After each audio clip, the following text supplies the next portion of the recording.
Just before we begin this video, an update in regards to how did you know videos will be made going forward. Since the workload in terms of finding facts in recent times has been proven to become increasingly difficult, the number of facts per video is being reduced from 5 to 3. Whilst this does mean few facts will be covered per individual video, I will try to explain each fact in more detail in hopes of offsetting these changes. Now back to our scheduled feature presentation.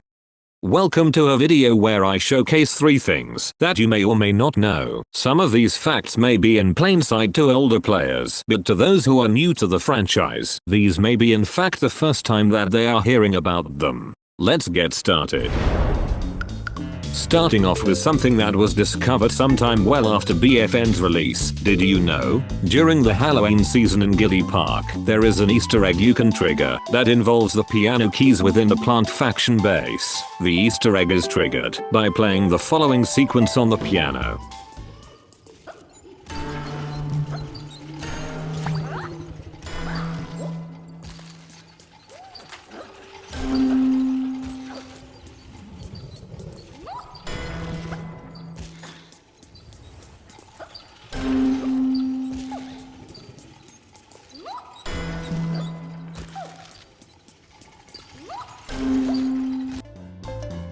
Once finished, if you are to sprint over to where the XP machine is, a giant skeleton dinosaur will suddenly rise from the ground, look at the player, scream, and then fuck off back into the ground.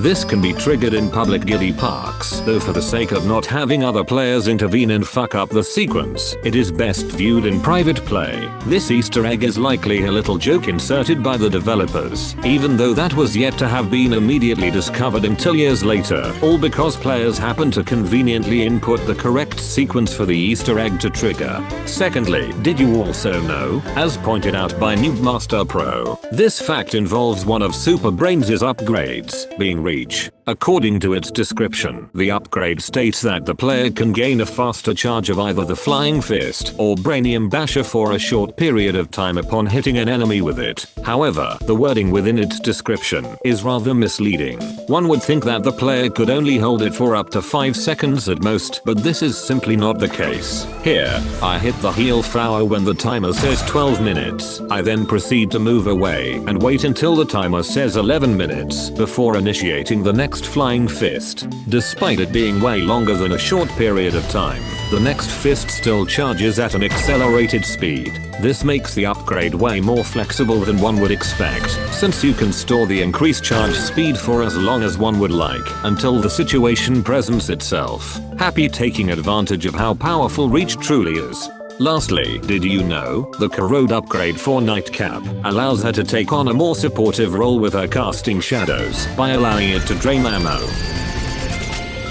cause heat-based weapons to overheat faster, and make charge-based weapons charge up slower.